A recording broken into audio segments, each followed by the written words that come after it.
Okay. The lecture of today concerns the main differences between public and private sector management.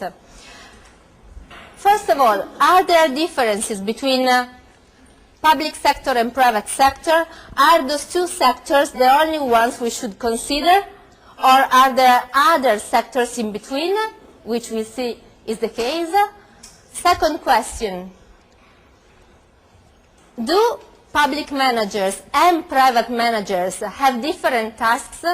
Do they share like principles and techniques, or can we find strong differences between management of public and of private sector? So the differences we are going to consider and the similarities we are going to consider concern both the nature of the sector, public versus private, plus additional sectors in between, and management style.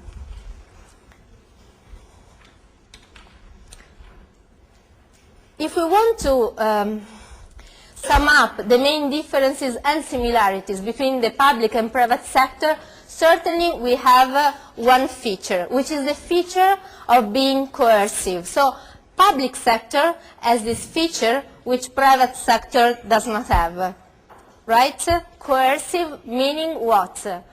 Authoritative decision, the possibility of taking authoritative decisions.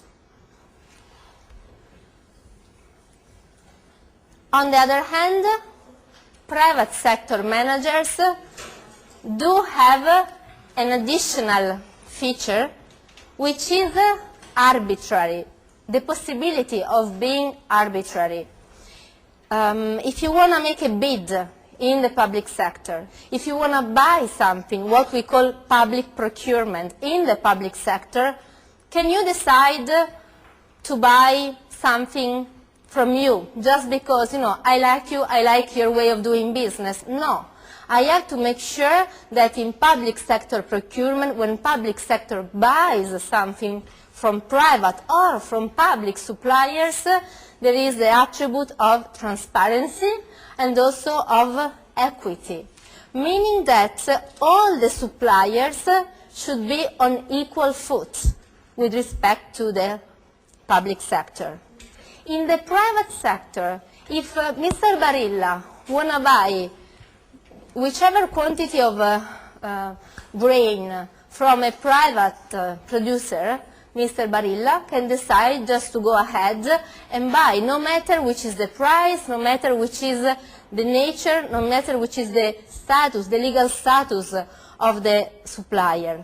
Naturally, in the long run, it wouldn't make any economic sense for Mr. Barilla to buy not at the best price, not from the most reliable supply. So it's very likely that in the private sector, the decision makers will go for the best available option. Still, in theory, potentially, private sector can buy in an arbitrary way, and in general, private sector decisions can be to some extent arbitrary, while in public sector, still, in theory, this shouldn't happen. So the main difference that we figure out so far is coercive power. Public sector has it, the possibility of taking authoritative decisions, so supported by coercive power.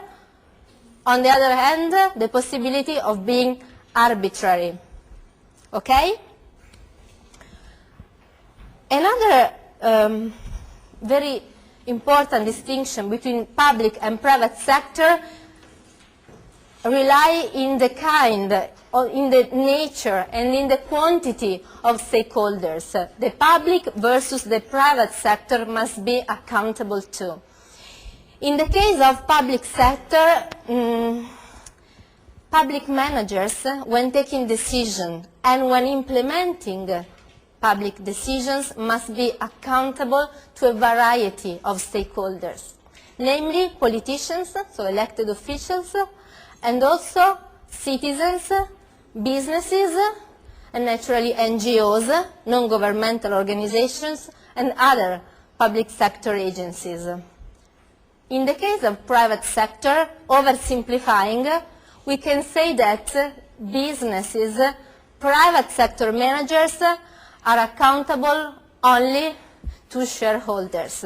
Now, we will see that the new theories and also the new vision, the new perspective on business as a corporate accountable business indicates that business is also accountable to other stakeholders. So the conception of shareholder-only accountability is something that new theories tend to discredit. Still, if we want to oversimplifying, we must consider accountability to a variety of stakeholders, and remember, please, public sector agencies, NGOs, citizens and businesses versus shareholders. The third one is the agenda and the shared motivation. In the private sector, we can say that the shared motivation relies mainly on profit in the private sector, while in the public sector we tend not to have this shared motivation. We will see we have a number of motivation factors that affect public sector decision making, and particularly we have a strong influence of politicians over public managers.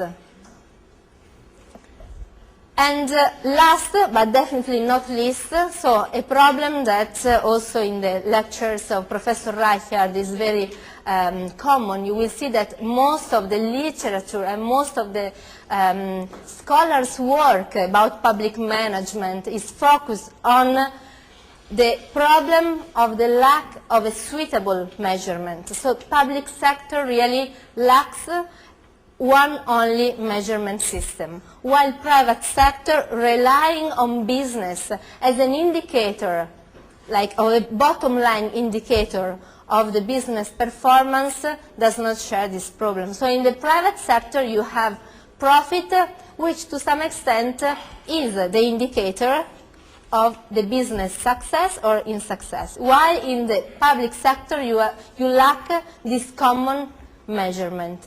Okay, why? Think about an environmental policy. An environmental policy which is issued may be extremely convenient for some citizens, not for other citizens, like living in other areas of the same country, or could be extremely convenient for citizens but not for businesses, which will have to respect more standards. Could be convenient for certain businesses, but could be inconvenient for NGOs like Greenpeace or Friends of the Earth, like, just to quote you, to mention two great NGOs in the environmental field, okay? So the multiplicity of stakeholders and different interests, as I told you, almost contrasting, conflicting interests determine the lack of a clear bottom line criterion to determine whether or not that policy, that governmental action is successfully or not. Okay? Is it clear? So far so good? What government does and business doesn't. So private firms are mainly involved in market exchanges. So the kind of relations that private firms have are competitive. Relationship with competitors and market exchanges. These are the two main exchanges and relations and interactions between businesses and their economic environment. While in the public sector, public administrations have mainly institutional relations. So, relations with what? With citizens, with businesses, with other agencies, and they have this relationship with the community and with public agencies. So we talk about market exchanges, market interactions versus institutional interactions. Now think about it. The interaction between one competitor and another competitor in the business environment is definitely not the same as the interaction between one public agency and another. Also, in terms of funds, in terms of funding, and for example, a central agency, a central ministry may be in charge of funding regional agencies, and this kind of relation is definitely not the same as a private business funding their branches. So there is a lot of difference and variance going on between public and private sector, also in terms of the interactions with their economic environment. So, if government agencies acquire their input through market exchanges, okay, you are a producer of PC. You produce PC and you sell your product to government. Now, you expect for sure government to acquire your output, so to get its input through market exchange. You want money, you want a price to be paid from government to you. So when they acquire, they are subject to market exchanges. When they deliver their goods or services, they don't use the same market exchanges. They have no market transactions. So this is the first asymmetry, the first problem for government. How to find a consistent management style while you have to buy with market transaction, with market exchange, paying a price to private NGOs or even other public agency institutions, but you have to deliver your goods and your services through no-market transactions. Okay? So this generates a lot of tensions, managerial tensions. Also, this determines something else. Effectiveness, while in the private sector, effectiveness typically translates into what? Higher revenues, right? If you are more efficient and more effective as a business, it's very likely that your revenues will raise, will grow. In the public sector, this might not be the case, because if you are more effective, what happens? Maybe your demand grows. And so, maybe, like, this might create an economic temporary disequilibrium, because you have the same amount of input, but you have to deliver more services, because maybe you are doing a very great job. Your healthcare provision or your education provision is great. You have more citizens willing to receive your services. This is typically the case in the healthcare sector. And so the higher effectiveness translates into major expenses, major costs.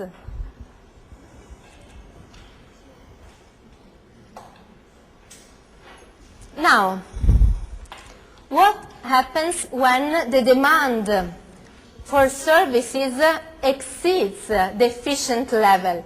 So let's say you are a healthcare agency and you achieve your efficient level at a certain point. What happens when the demand exceeds this level? You will have to come out with alternative modes for going back to the efficient level. And you don't have the traditional private sector tools. Why? What happens if Procter & Gamble is delivering a soap, the demand for this soap raises. If Procter & Gamble is not able to produce more, what P&G will do with the price? The price will be raised, great. What governments can do? Not the same. Government cannot deliver at a higher price, cannot raise the price. So basically, they will come out with tools, with instruments to control the demand. So it's like mechanisms to control the consumption. those mechanisms typically are user charges, queuing, or uniform provision. User charges, like in public transportation, if you want to improve the quality of your service by lowering the demand of your service in public transportation, you might come up with what?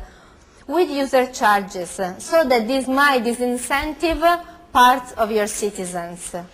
Or, more likely, in the healthcare sector, you use queuing mechanisms. In many countries, in many EU welfare countries, government use queuing as a strategy for what? For meeting the demand with the supply. So the only way is through queuing. The only way to control the consumption. Because maybe you have a fixed production capacity, you have a fixed number of medical doctors, you have a fixed number of hospitals, of beds. So what can you do? If you have this fixed quantity of supply and the demand raises, the solution is queuing. So basically, you create a cycle of consumption based on queuing and queuing times. Uniform provision, the last point, by delivering a service which is uniform in terms of quality and quantity, you tend to disincentive that the demand raises in one area of your country rather than in another. So uniform provision is also a way to disincentive, for example, that most of your citizens may move somewhere to benefit from a service. Why? Because the services is delivered in a uniform way throughout the country. So those tools are considered the typical consumption control mechanisms the government can use.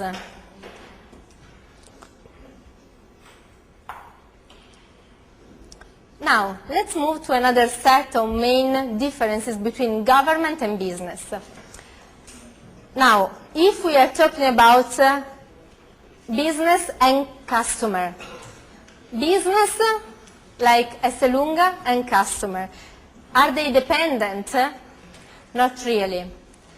So the business-customer relation compared to the government-beneficiary relation is much less dependent. In government, there is much more dependence between the supplier and the beneficiary, because of the set of controlling mechanisms I've been mentioning. Also, beneficiaries may pursue their own self-interest while government cannot. Because if you're trying to benefit, if you're trying to use a government service, you can pursue your own self-interest.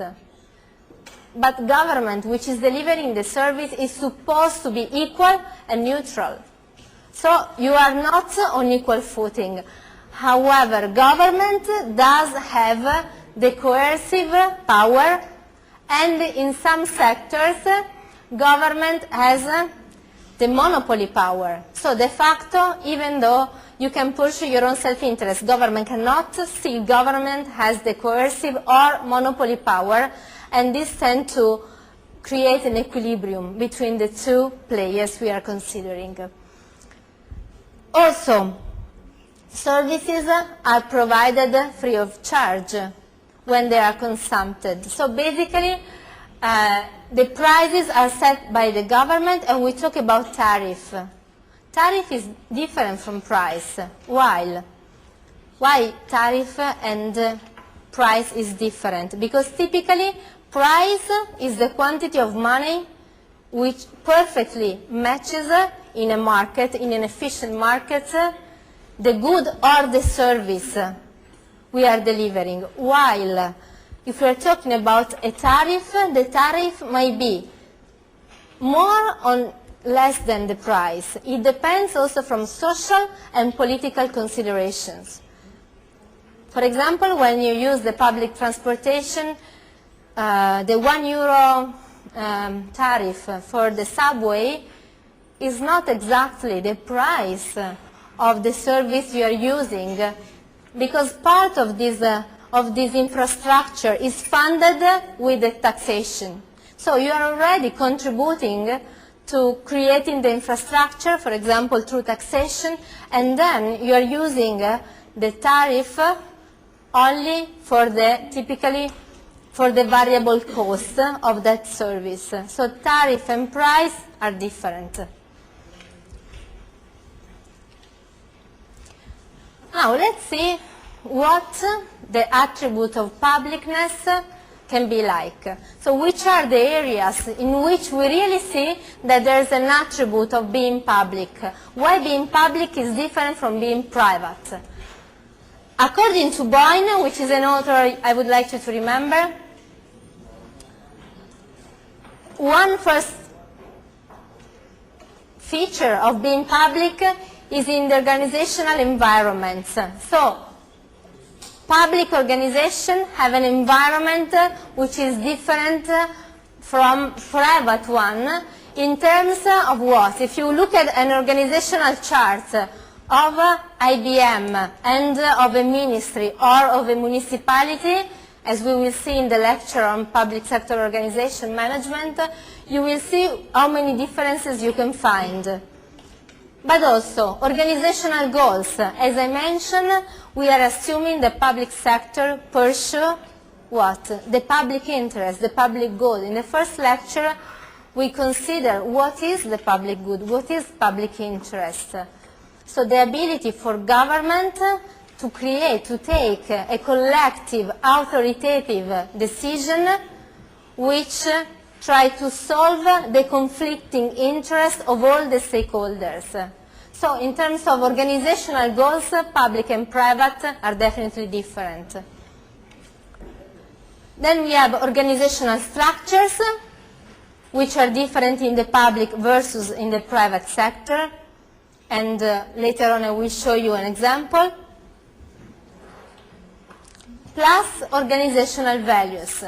Supposedly, if you are working in a school, in a public school, if you are working in an hospital, if you are part of a fireman department, the organizational values are different from the ones in traditional businesses.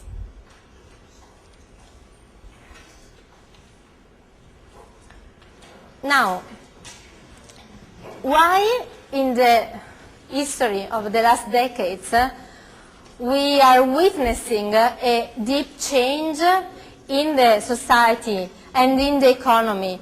How the role of government is changing and why there is so much stereotype about the role of government and the ability or inability of government.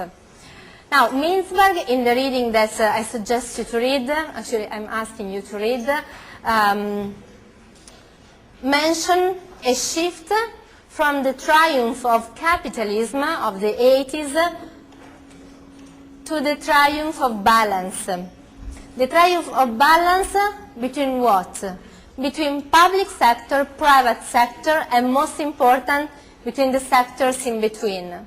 For a long time, the debate over the role of government has been limited to the dichotomy public versus private. Okay? So basically, scholars, the media, people, businessmen, politicians have been focusing their attention only on the distinction, on the dichotomy between public versus private sector, public versus private management.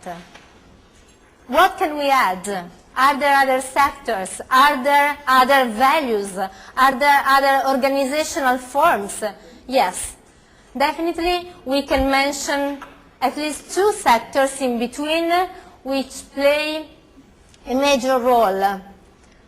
Those sectors in between are mainly the non-profit sector, non-governmental organization, right? And the cooperative sector. So what we call co-op. Some examples. We are all clear with what is privately owned. We have private, private ownership with private goals. For example, private firm, by definition, is Barilla or Procter & Gamble or whichever example you want to come out with. And then we have those sectors which are publicly owned, like the firemen. The firemen, by definition, is public ownership. Worldwide, the firemen are publicly owned. And the mission of this organization, the goal of this organization, do you think it's public or private? It's always public. So public interest, public sphere, public ownership. What do we have in between? In between we have these two sectors which are very important and whose role has raised enormously in the last years. Those two sectors are, first, the co-op, the cooperative sector, and second, the non-profit or NGOs, non-governmental organizations. Those two organizations, those two categories of organizations, again, play a major role, and you need to consider them in the social and economic arena. A businessman must deal not just with government, not just with customers, but for sure in nowadays economy, you must deal also with NGOs and with the co-op. Many times co-ops are businesses themselves. In the case of the US, according to the readings, almost 30% of the economy, of the businesses, have to some extent some co-op ownership. Now the rules regulating co-ops differ from those regulating pure business, private ownership. An example of co-op: cooperative owned by customers or cooperatives owned by employees. Okay? Like in the agricultural sector, there are a number of co-ops, but also in the distribution sector, there are a number of co-ops. The other sector in between, which has a major importance, think about corporate social responsibility, is NGO or non-owned organization, organizations which are not public, however, to many extent, they are similar, they are alike to public sector organizations, and particularly their mission is very similar to public sector.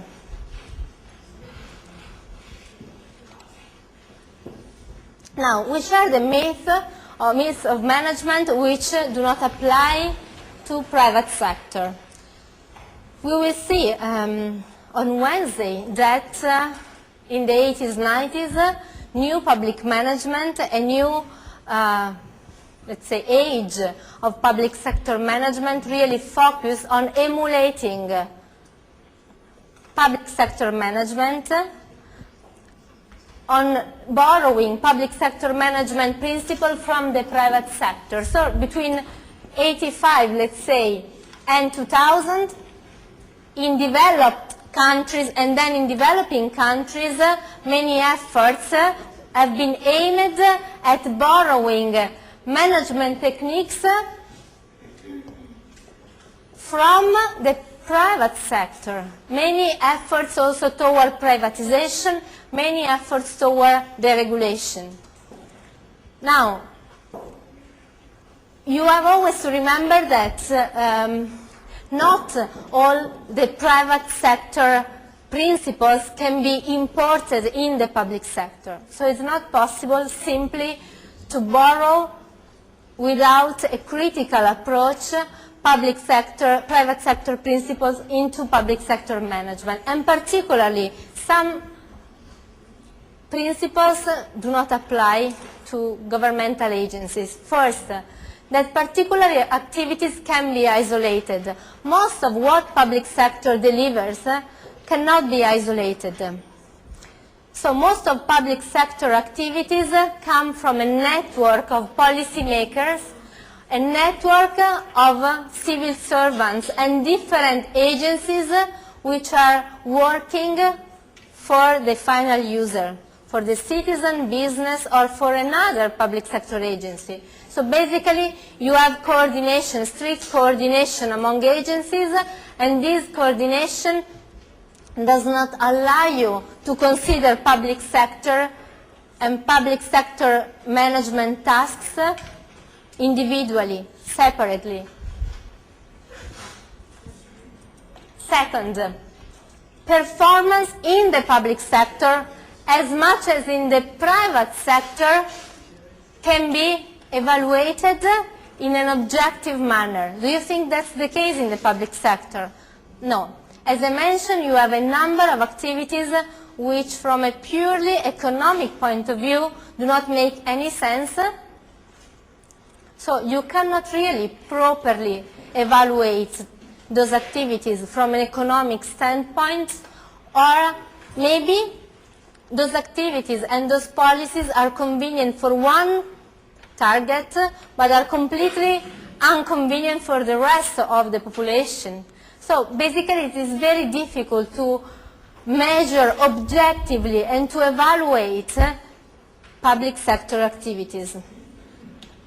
Third, activities can be entrusted to autonomous managers which act in a professional manner. Now, yes, that's true. To some extent, the professionalization of public management has been one of the most important trends of the last years. However, we must remember that when we talk about elected officials, when we talk about politicians, maybe their ability is not related to managerial capacity, managerial skills. Maybe they've been elected because they are representative of a certain target, and we should not assume that a public manager necessarily must be a perfect manager from a private standpoint. Maybe the public sector manager is a good manager because it's connected effectively with policy making, is connected effectively with politicians. So as you may imagine, the skills for being a good public sector manager may be different from the skills needed for a private sector manager.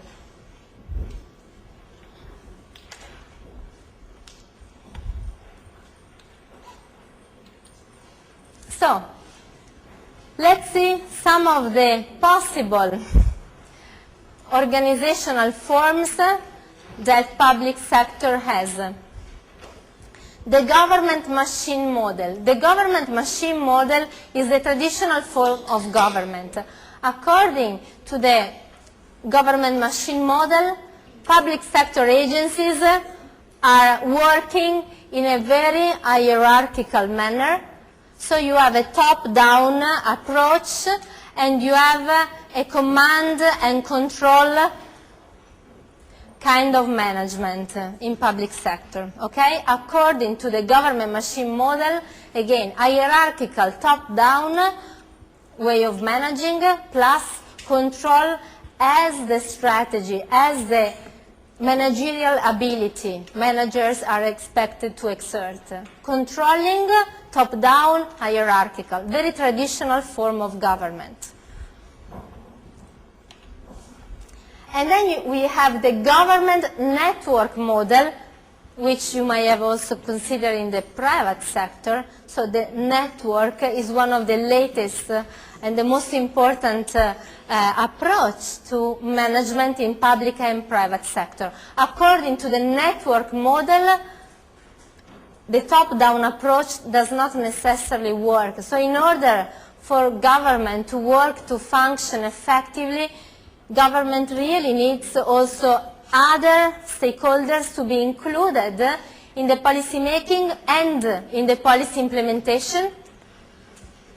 Second, government is not organized in a strictly hierarchical way, but government is organized according to a network where several agencies participate to a unified output. Okay? So, typically, you might have a ministry, an authority, and a regional or local level agency working together, networked for what? For delivering the best value for citizens and businesses. So the network model is a modern way of conceiving public sector which is not anymore limited to the hierarchical top-down perspective, okay? And then you have the performance control model, which is a model that came out with a new public management effort. So from 85 on, in the 80s, in the 90s, the ideal that the government performance should and could be objectively evaluated led to this new form of organization in public sector called the performance control model. Now, as I mentioned, many hindrances and many difficulties really created some problems with the performance control model, and we will see later on the problems arising with the so-called zero budgeting approach. An approach where you start from scratch making your budget, you assume you can control perfectly your performance, but then there are many drawbacks. Virtual government model. This model, again, one champion of new public management. Virtually, you shouldn't have government. So this government is, this form of government is really the result of the MPM, of the extreme MPM approach, and according to this vision, government downsizing is the answer. So virtual government means government should remain as an interface, but then beyond this interface, you should have private sector delivering goods, individuals doing their own businesses. You shouldn't have government intervention, or government intervention should be limited as much as possible, okay? So you see that we have this evolution, and in the last model, the normative control model, this model is based on values. So according to this model, governments work, why? Governments can work because they share a set of principles, a set of values which differ from the private sector, so that employees, civil servants share the same motivation, which is a value motivation. You want to work in the public sector because you believe that public sector is delivering public interest. So you see all the 5 organizational forms according to Mintzberg, which you can find in government.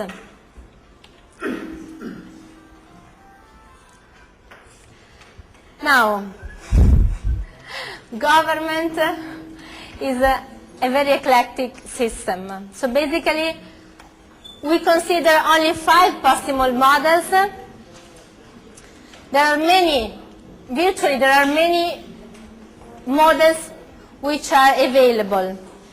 The important message you should retain is that business and government can learn mutually. So the idea of studying public management is not simply to understand how government operates.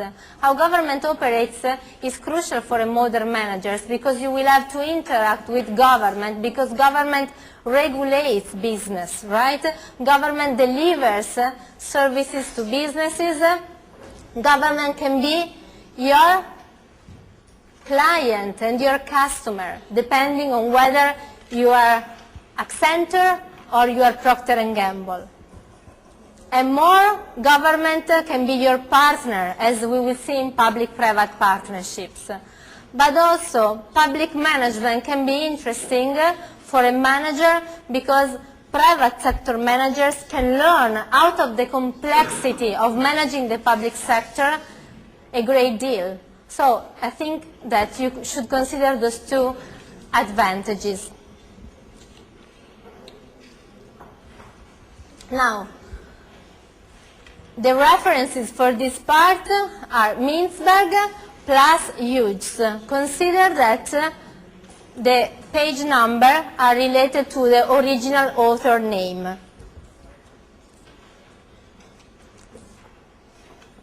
Okay, so this was the test.